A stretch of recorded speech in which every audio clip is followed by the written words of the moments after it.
everything is visible and audible? So Yes, we'll sir. be we'll be starting this. So we are having a little background information regarding proteins and also various analytical methods. So we shall do a little brush up today for the previous things that we did, and we already have the knowledge during the last sessions. Just hold on.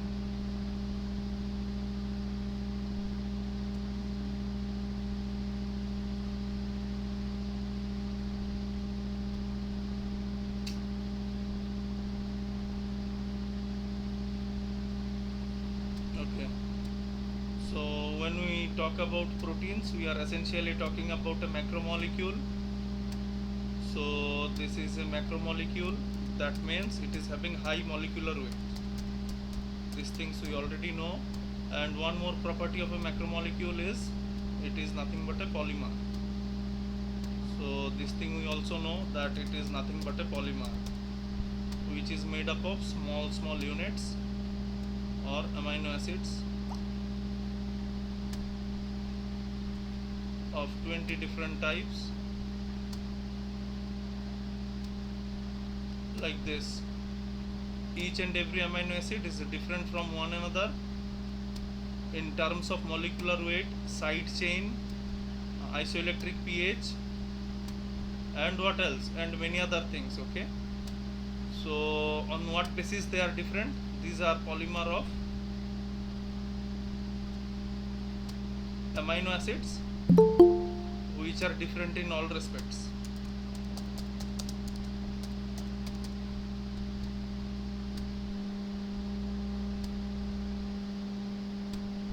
So the polymer protein is a polymer which is made up of monomer known as amino acids, and amino acids are different in all respect. For example, molecular weight, how one amino acid is different from another. Then uh,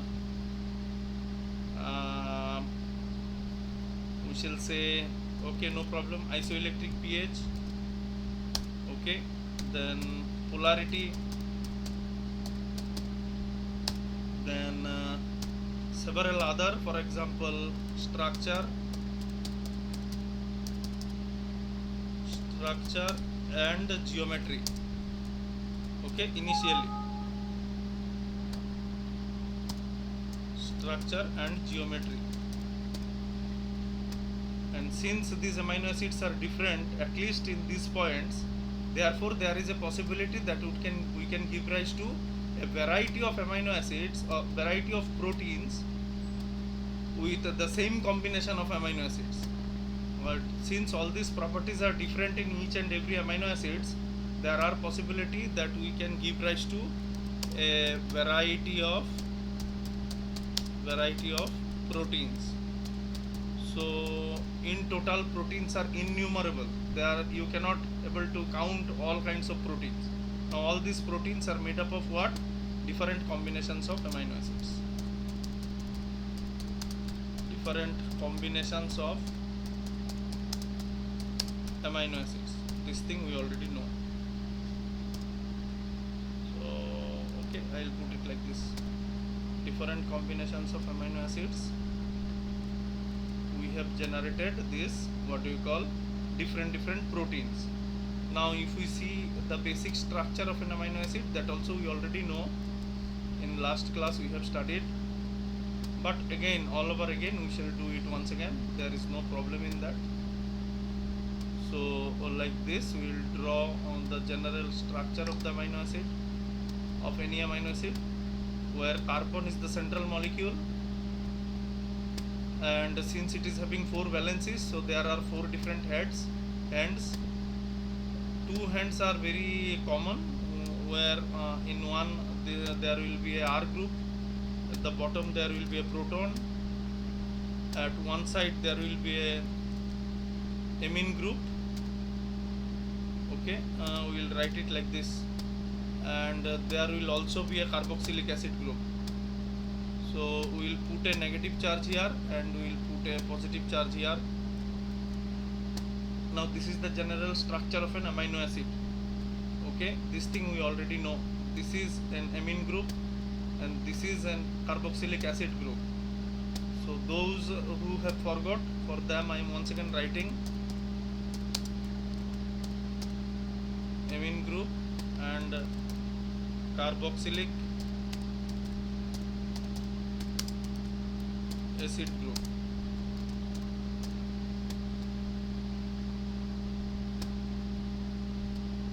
Amine group, as you can see, is positively charged, whereas carboxylic acid group is negatively charged. Now, when a particular amino acid is present in such that at one part there is a positive charge and in the another part exact negative charge is there. So what happens is each charge is nullifying the another. Okay. So what is happening here is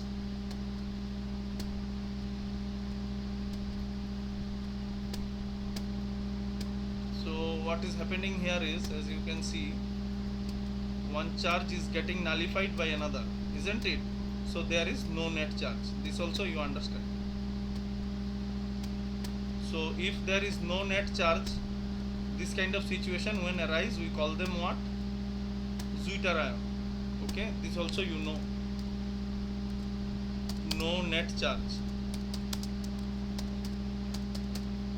and therefore we call it what? Zwitter ion.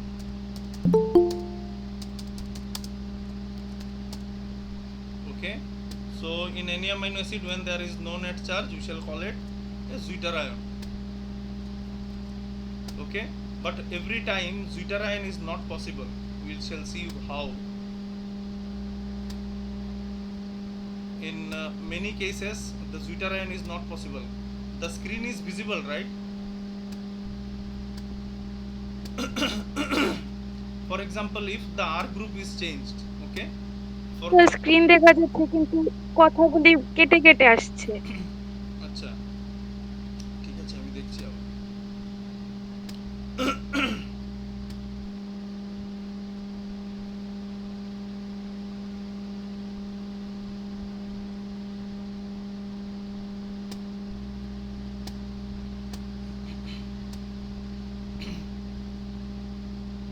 So what we are trying to say is, when in the amino acid there is a positive charge and equal amount of negative charge, we shall call it a Zwitter ion because there is no net charge.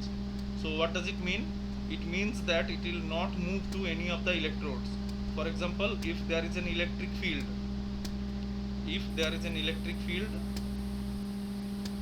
for example, if there is an electric field,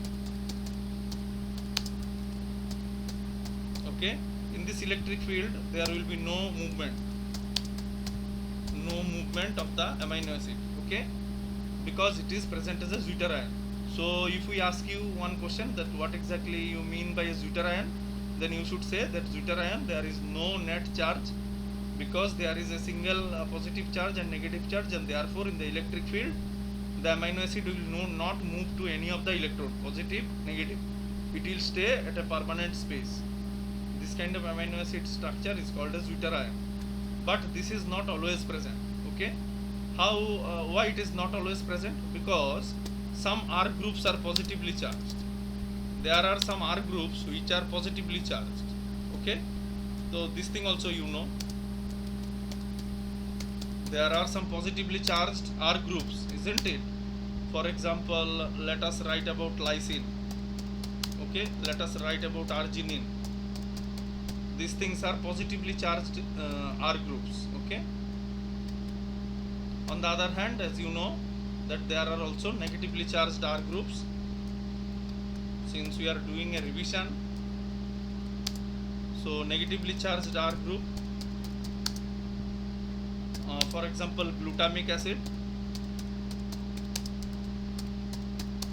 okay, then aspartic acid. So these are most common R groups, and there are some R groups which are non-polar. Okay, so what are those? That also